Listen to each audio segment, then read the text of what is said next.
All right, it is now Friday afternoon. Been an interesting few hours since we last checked in. So I told you about how sometimes you have to make that hard decision.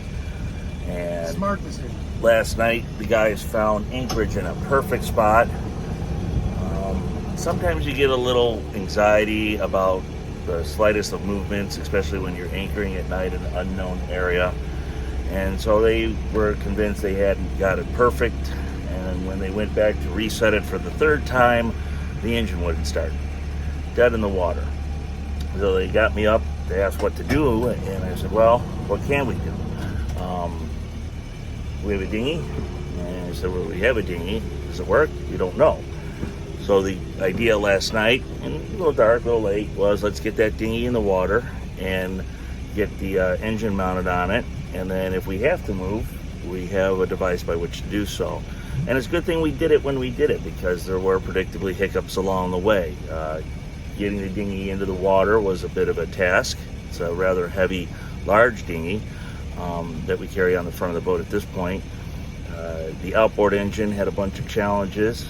Seller hadn't told us where the key was, where the lock key was. The harness to lower it down wasn't set right, so if George hadn't been handling it right, it would have gone in the water, which would have created a whole bunch of problems.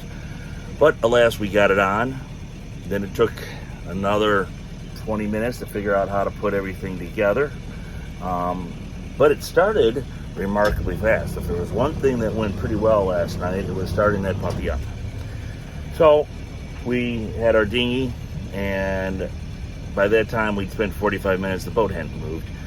We all went to sleep comfortably. Probably each of us had the best night's rest we've had since this adventure began.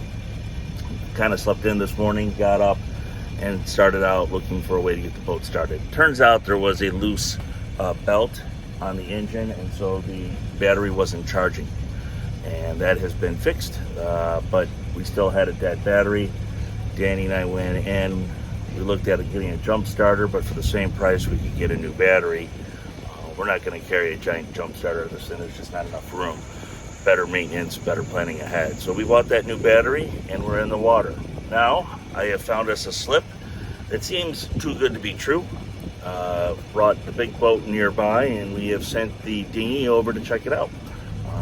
If all plays out well, we'll be parking here shortly and packing things up and heading back to Fort Myers with a successful enough first go around. Been a fun couple of days. We've learned a lot about the boat. There's a lot of work to be done. So I think the 1 year-ish schedule before we set off in the Caribbean is about right. Catch up with you next time.